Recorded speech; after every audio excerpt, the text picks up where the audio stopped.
Em nome do Pai que me criou, em nome do Filho que me resgatou, e em nome do Espírito Santo que me santificou. Divina vontade, reina na minha vontade. Continuando então, o livro Coroa da Santidade. Nós estamos caminhando no prenúncio do dom da divina vontade dada às pessoas do Novo Testamento. Então passamos já por Pedro e Paulo, agora vamos para São João. Em sua primeira carta, São João, amado apóstolo de Jesus, que também escreveu o Evangelho com o seu nome, o livro do Apocalipse, escreve: Veja que amor o Pai nos deu, para que sejamos chamados filhos de Deus, e assim somos. Essa adoção como verdadeiros filhos de Deus é vista em outras partes da Escritura, por exemplo, a carta de São Paulo aos Gálatas, onde declara: Deus enviou o seu Filho, nascido de mulher, para que pudéssemos ser adotados como filhos, e porque vocês são filhos, Deus enviou o Espírito Santo do seu Filho em nossos corações, clamando: Abba, Pai. Então, através de Deus, você não é mais um escravo, mas um filho. Há versículos igualmente profundos falando dessa adoção como verdadeiros filhos de Deus em Romanos, Efésios e Coríntios. Mas o entendimento adequado da filiação é necessário para compreender o que Deus está nos ensinando nesses versículos. Muitos, ao longo da história, escreveram esse ensinamento como apenas um uso de linguagem metafórica. Eles estão, no entanto, errados. Não é metafórico, mas sim literal, que somos feitos filhos de Deus através de sua graça. Comentando essa noção ensinada pelos grandes teólogos do século e místico, Padre Matthias Schieben foi proclamado pelo Papa Pio XI como um homem de gênio. Timothy Kelly escreve: De acordo com Schieben, a filiação cristã da qual as Escrituras falam e que os pais da nossa igreja expõem, não se refere, ele diz, por simples analogia ou semelhança com a filiação eterna da segunda pessoa da Trindade, mas em verdade literal, esta é uma afirmação surpreendente. Por verdade literal, Schieben não pretende abolir a distinção pessoal entre o filho natural do Pai e os filhos adotivos de Deus, mas sim enfatizar o ponto em que a predicação Filho de Deus para os cristãos é de alguma forma garantido ontologicamente. Nossa filiação não se destina, ele insiste, de alguma maneira vaga, mas na medida em que as relações mais importantes existentes entre um filho e um pai estão presentes em nossas relações de filiação a Deus. Obviamente, nenhum de nós é ou pode ser a segunda pessoa não criada da Santíssima Trindade como Jesus Cristo é. No entanto, a nossa filiação não é uma mera metáfora, antes é uma afirmação de nossa posse pela graça, não pela natureza, de tudo que é essencial à filiação. E assim, como qualquer bom pai que adotou um filho repreendeu com razão outro por afirmar que a filiação dessa criança era uma metáfora, também não devemos prejudicar a glória e a verdade de nossa filiação divina, como uma abordagem reducionista indigna da realidade em questão. E um parênteses, eu não sei se o Daniel Conner vai falar sobre Jesus que diz, na novena de Natal, ditada a Luísa e em vários outros trechos, ele diz que quando ele foi concebido no seio de Maria, todos nós fomos concebidos com ele. Ele disse que no momento em que ele foi concebido no seio de Maria, todos os seres humanos, sem distinção, todos já existentes, foram igualmente concebidos no ventre de Maria junto com ele. Imediatamente, estavam todos sendo representados na pessoa dele. Então, isso é uma prova muito grande de que nós somos filhos de Deus, porque ele mesmo diz isso. Os pais da igreja. Constituído em um estado de santidade, o homem estava destinado a ser totalmente divinizado por Deus em glória. Seduzido pelo diabo, ele queria ser como Deus, mas sem Deus, diante de Deus e não de acordo com Deus.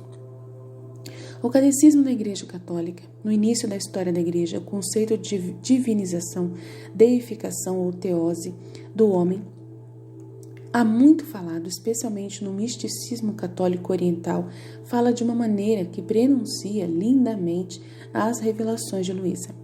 A Nova Enciclopédia Católica, escrevendo sobre vários padres da Igreja em seu artigo sobre história da teologia, diz: eles enfatizaram o lado místico e ontológico do mistério cristão, mais na divinização do homem do que na liberdade do pecado. Na encarnação como a raiz da divinização do homem, mais do que na redenção do pecado através da paixão, morte e ressurreição de Cristo. Suas especulações mantiveram-se próximas da vida, significa fé e moralidade, teologia e misticismo, tudo em um. Isso traz um ponto-chave, ou seja, a falta de finalidade no homem e na redenção, pela redenção, a finalidade, a busca da redenção do pecado. Infelizmente, considerar a redenção do pecado como final ou quase final tornou-se uma visão dominante e errada, claro. E isso é sem dúvida, pelo menos em parte, devido à protestantização da teologia católica. Espera-se ouvir nos círculos protestantes um foco quase exclusivo em ser salvo, após o que o ponto está pronto e apenas aguardando o céu. Não está pronto, depende de nós. Aqui na Terra fazemos o processo de cruz, de renúncia. Uau! Então, claramente, não é incomum ver alguns evangélicos, particularmente zelosos, andando pelas ruas da cidade, perguntando a estranhos se eles são salvos, e depois supondo que tudo deve estar bem enquanto uma resposta afirmativa for dada à sua pergunta. Então, eu tenho que sair na rua e falar: eu sou salvo, eu sou salvo, eu sou salvo. Coitados, estão fritos. O hino tradicional Graça Maravilhosa vem à mente aqui. Embora bela, sua espiritualidade não é muito rica, pois parece implicar que toda a vida espiritual está contida na transição de perdida para ser encontrada. Isso não diminui a imensa importância, que não pode ser exagerada, da redenção e da aplicação das graças da redenção aos indivíduos para a sua salvação. Esse continua sendo o fundamento e os pais da igreja sabiam disso, mas eles também sabiam que esse era, como todos os fundamentos, são o começo, não o fim da vida espiritual. O fim foi a divinização. O mesmo artigo da enciclopédia diz claramente: o Filho de Deus tornou-se homem, para que os filhos dos homens se tornassem filhos de Deus, conforme Santo Agostinho. A palavra foi feita carne, para que os homens possam ser deificados, conforme Santo Atanásio. Estas palavras expressam a missão de Cristo. Ele veio para a salvação dos homens e divinização dos homens. Outra visão sólida da divinização dos pais, que eles dão, é dada por Daniel Keating, que escreve: na visão de Máximo sobre divinização, todo ser humano é interpenetrado por todo Deus e se torna tudo o que Deus é, excluindo a identidade da essência. O ser humano recebe por aí o todo de Deus. A deificação, para os padres gregos, não é um caminho separado e exótico por si só, mas o culminar de tudo que o Pai fez pela raça humana através do Filho e em Deus e o Espírito. Para os pais gregos, nossa deificação é pela graça e não pela natureza em si. Então não basta ser somente um humano para você receber Jesus como Salvador, É pela graça dele. Então, para conseguir a graça dele, você tem que caminhar na justiça dada por ele. E qual é a justiça dada por ele? Pai, o Senhor perdoa eles, se eles perdoarem o seu irmão.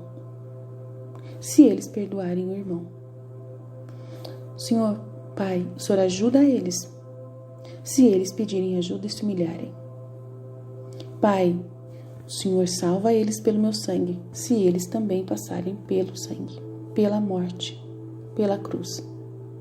E aceitarem e agradecerem por terem que passar pela cruz como eu passei.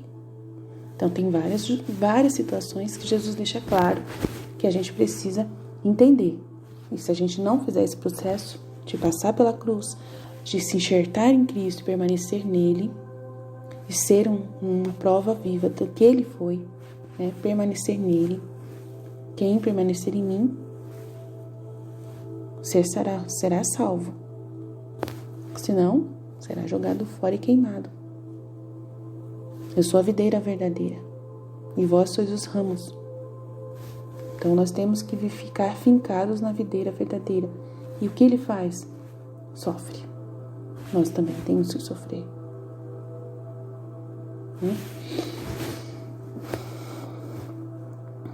Para os pais gregos, nossa deificação é pela graça e não pela natureza. Eles estão preocupados em evitar qualquer senso de panteísmo, qualquer confusão da natureza humana com o ser e a natureza do Deus Trino.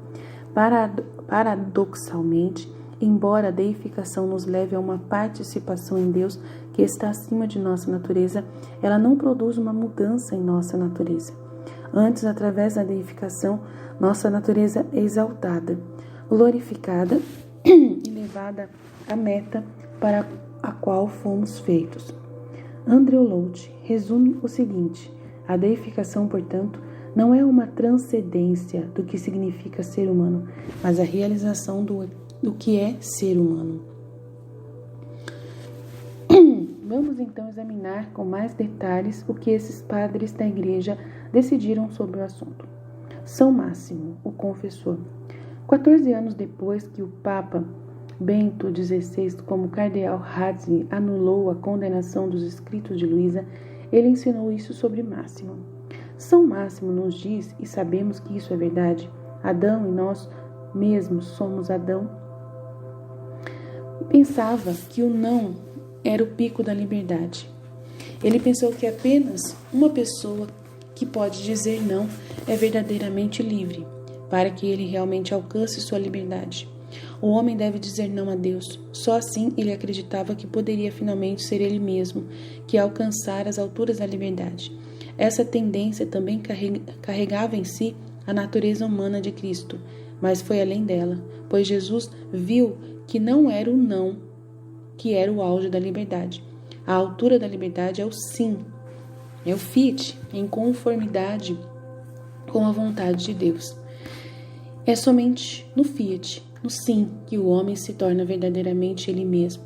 Somente na grande abertura do sim, na unificação de sua vontade com a vontade divina, que o homem se torna imensamente aberto, se torna divino.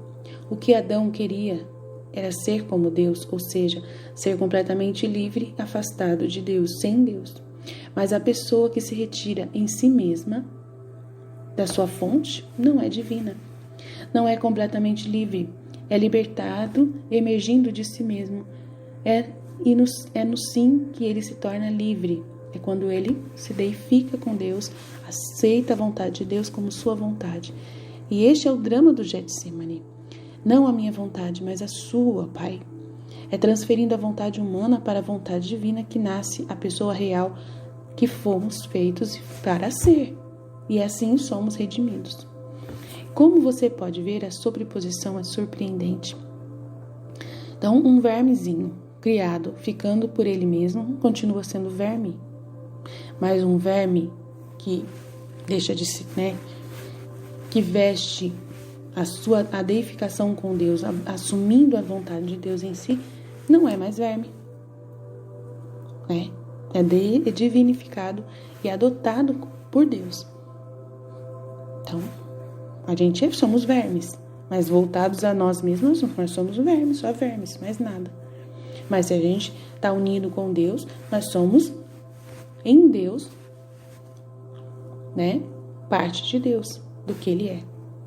Então, isso é uma diferença muito grande. Como você pode ver, a sobreposição é surpreendente, até o ponto em que se pergunta se o Papa Bento XVI aqui pretendia explicitamente nos guiar a espiritualidade da vontade divina de Luís através dos seus comentários sobre Máximos. A sobreposição com a espiritualidade da vontade divina continua em outros ensinamentos de Máximos. Nada na teoses é produto da natureza humana por si só.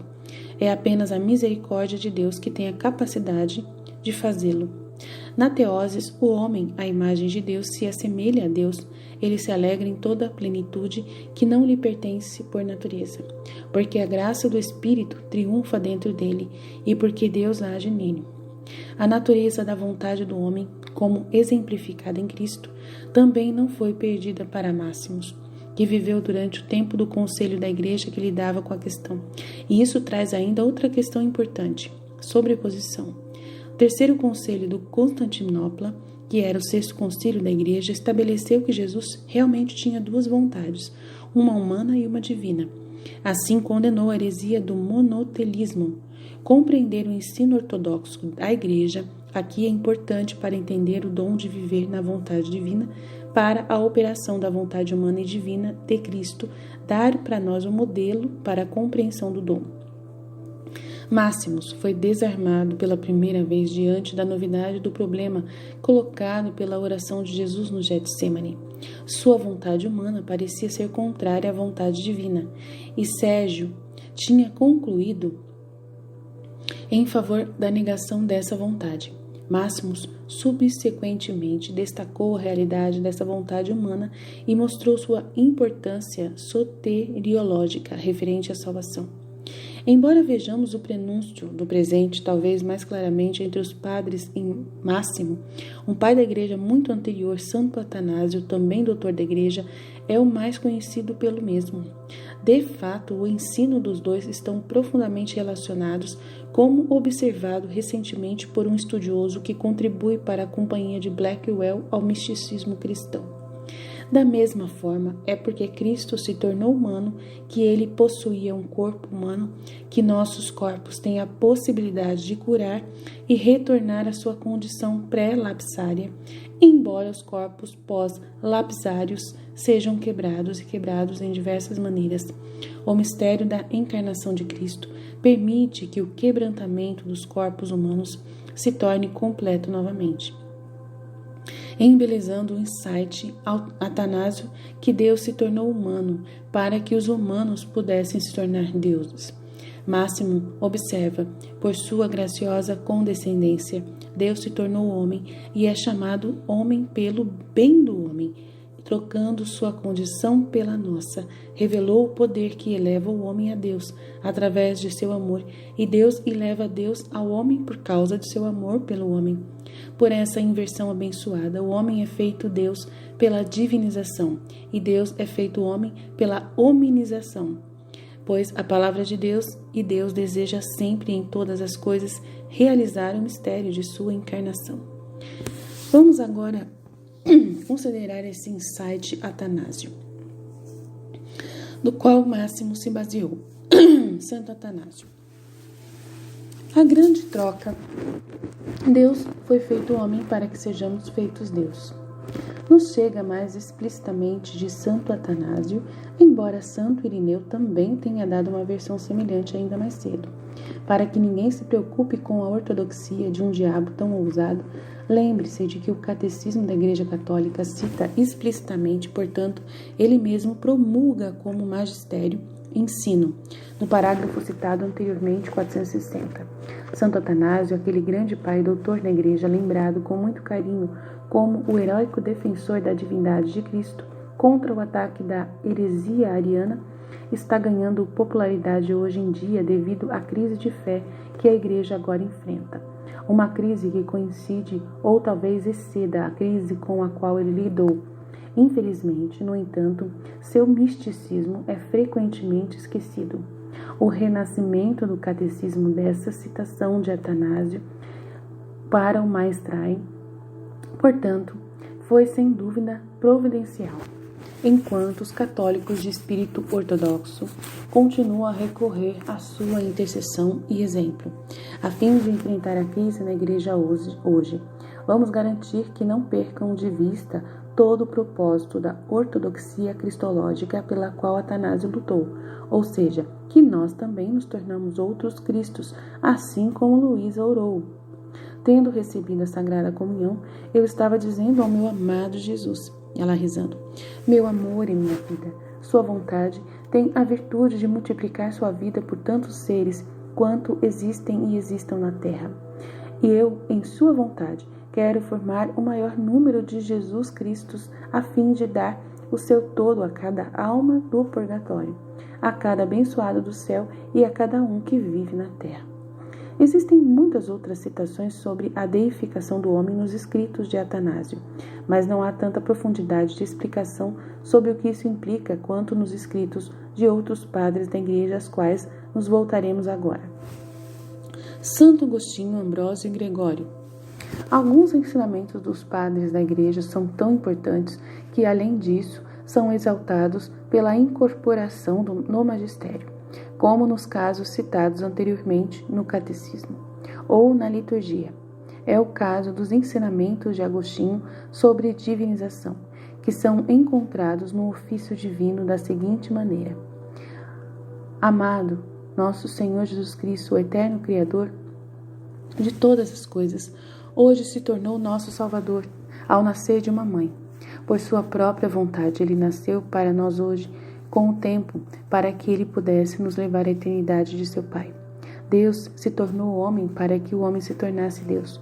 O Senhor dos anjos se tornou homem porque para que o homem pudesse comer o pão dos anjos.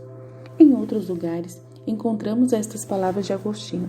Mas ele mesmo que justifica também deifica, pois justificando ele faz filhos de Deus, pois ele lhes deu poder para se tornarem filhos de Deus. Se então fomos feitos filhos de Deus, também fomos feitos deuses. Para tornar os seres humanos deuses, ele foi feito homem que era Deus.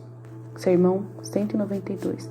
Padre David Mecone, jesuíta, escreve: entre os teólogos acadêmicos, Agostinho normalmente não está associado aos padres da Igreja que, exposto à gloriosa transformação da pessoa humana em Cristo, no entanto, mais e mais estudos estão mostrando como ele de fato entendeu o cristianismo em termos de deificação.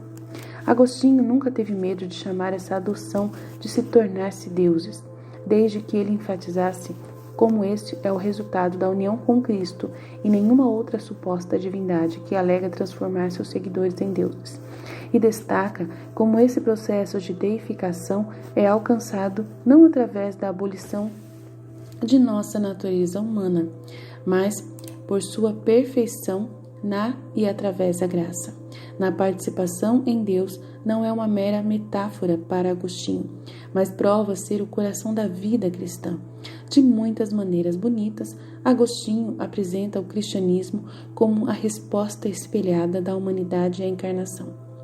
Agostinho diz: o Senhor faz com que aqueles que ele deseja devotem de modo que eles recorram ao Senhor e desejem ser governados por ele e tornar sua vontade dependente por sua vontade, ao se apegar constantemente a ele, tornar-se um espírito com ele. Agostinho ensinou um realismo sacramental, nunca vacilando que o sacerdote celebrava no altar em toda a missa é de fato o sagrado corpo e sangue de Jesus Cristo. No entanto, estabelecer essa presença real raramente é seu objetivo ao pregar sobre a Eucaristia. Ele enfatiza o papel do destinatário em receber e assim tornar-se este Cristo. Também é importante relembrar os ensinamentos de Agostinho sobre o assunto por causa de um erro espalhado em alguns círculos hoje, que a divinização é referida como um fenômeno meramente oriental, mas a divinização é certamente encontrada nos pais latinos, e não apenas na citação acima de Agostinho. Escrevendo sobre o assunto, Jara de Ortiz ensina: de fato, tornou-se algo comum dizer que os padres latinos não possuíam realmente esta doutrina de deificação, que as poucas exceções a isso aprenderam com os gregos e que os latinos geralmente são culpados de perder de vista o quadro geral da salvação, que é tornar-se deuses, reduzindo-o a uma concepção estreita de redenção. superando o pecado. Somente que a gente supera o pecado. Eles não estão falando que a gente pode ser mais do que isso. Mas muitos pais latinos são reticentes em usar a palavra deificação, embora recorrendo a uma série de termos complementares: ascensão, adoção, graça, contemplação, visão, conhecimento, semelhança com Deus, imitação, perfeição, santificação, participação, união, vida angélica, imortalidade. Todas elas, em maior ou menor grau, apontam para a mesma realidade da deificação. A transfiguração, diz Tertuliano, prova que essa glorificação não destruirá a nossa natureza, pois o próprio Cristo reteve sua natureza humana e divina intacta quando transfigurou-se, enquanto Moisés e Elias ainda demonstravam ser totalmente humanos em seu estado glorificado, destacando as dimensões morais e ontológicas relacionadas da deificação. Tertuliano eloquentemente resume a esperança que Cristo nos deu. Deus manteve conversas com o homem para que o homem aprendesse a agir como Deus. Então, uma virgem concebeu, diz Ambrósio, e o Verbo se tornou carne, para que a carne se tornasse Deus. Em vários tratados, Ambrósio desenvolve um itinerário espiritual da alma esposada por Deus, que ele desenvolve de maneiras surpreendentes. Não apenas a alma esposada ascende para deleitar-se com Deus, mas porque a alma é transformada pela virtude divinizante. O próprio Cristo se deleita e até se alimenta da alma. Um dos grandes sintetizadores da tradição latina e, portanto, uma importante testemunha da compreensão patrística latina da deificação, o Papa Leão o Grande, pregou o conteúdo da deificação em vários contextos, em seus ensinamentos. A não competição das duas naturezas, inseparavelmente unidas em Cristo, produz nossa divinização sem violar nossa natureza humana. Deus, ao nos amar, restaura-nos a sua imagem e para que Ele possa encontrar em nós a forma de sua bondade, Ele nos dá que, por meio de nós, também possamos fazer o trabalho que Ele faz, acendendo as lâmpadas de Deus nossas mentes e nos inflamando com o fogo do seu amor para que possamos amar não apenas Ele mesmo, mas também o que Ele ama. Daí surge uma unidade de vontade que nos torna amigos de Deus, isto é, uma espécie de igual, porque alcançamos a dignidade da divina majestade. Não é claro por natureza, mas pela graça da encarnação e sacramentos, o que nos torna semelhantes a Deus. Apenas alguns trechos estão incluídos aqui.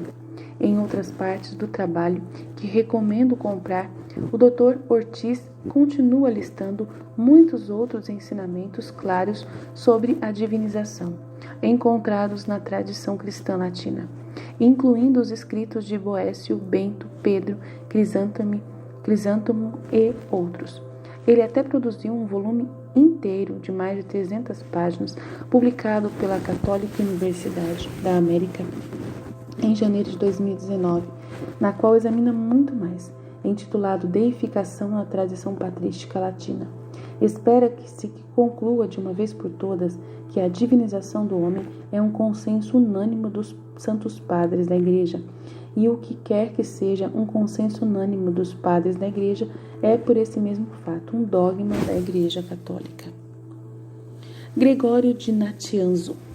Gregório, um dos pais da Igreja, também santo e doutor da Igreja, admirado grandemente por Santo Agostinho, não foi menos forte em sua insistência na divinização, ensinando, por exemplo, em suas orações: vamos nos tornar Deus por causa dele, já que ele para nós se tornou homem. Pois ele ainda pede agora como homem pela minha salvação, pois ele continua a usar o corpo que assumiu até que me faça Deus pelo poder de sua encarnação. Enquanto sua natureza inferior à humanidade se tornou Deus porque estava unida a Deus e se tornou uma pessoa porque a natureza superior prevaleceu a fim de que eu também pudesse ser Deus, tanto quanto ele é feito homem. Justino Marte, Irineu, Clemente, Teófilo, Hipólito e Gregório, ao explicar a teologia de Justino Marte, a Nova Enciclopédia Católica declara: Justino explica que por causa de sua obra redentora, Cristo se tornou a fonte de uma nova humanidade, que ele regenerou através da água, da fé e da cruz. É essa perspectiva profundamente bíblica que Irineu retira de Justino e desenvolve uma teoria abrangente da recapitulação. Ele recapitulou em si a longa história do homem, resumindo e nos dando a salvação para que possamos receber novamente em Cristo Jesus o que tínhamos perdido em Adão, isto é, a imagem e semelhança de Deus. Isso vai de Irineu a Cirilo de Alexandria. Nesta noção de divinização é assumido o entendimento. Compartilhadores da natureza divina, isso é entendido como uma participação e uma comunhão com a própria vida da Trindade. Seria muito além do escopo deste texto apresentar um exame detalhado dos muitos ensinamentos sobre divinização encontrados em todos os padres da Igreja. Portanto, ao encerrar esta sessão, citarei apenas brevemente as palavras dos maiores 5 padres da Igreja, Irineu.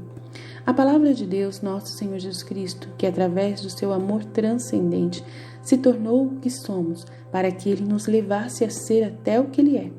Porque culpamos Deus, não porque fomos feitos deuses desde o princípio, mas o princípio meramente homens, depois finalmente deuses. Embora Deus tenha adotado esse curso por sua própria benevolência, para que ninguém lhe imputasse invenciosidade ou ressentimento, Ele declara, eu disse, vocês são deuses e todos vocês são filhos do Altíssimo.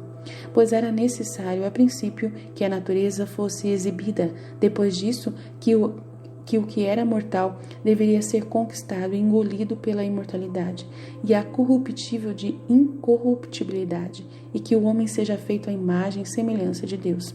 Clemente de Alexandria.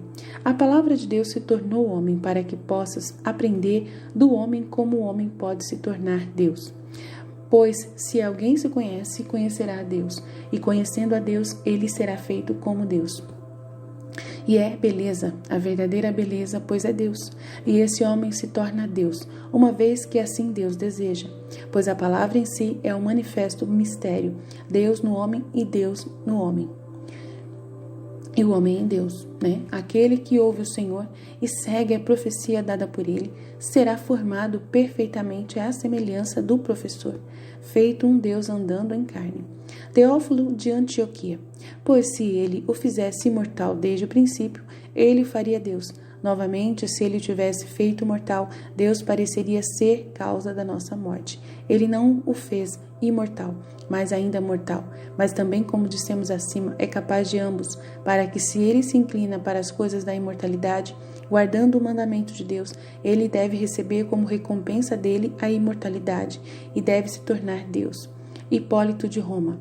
E você será um companheiro da deidade e cordeiro de Cristo, não mais escravizado por luxúrias ou paixões, e nunca mais desperdiçado por doenças, pois você se tornou Deus por qualquer sofrimento que você sofreu enquanto homem, ele lhe deu, porque você era um molde mortal, mas seja o que for consistente com Deus transmitir, esse Deus promete conceder a você, porque você foi deificado, gerado para a imortalidade.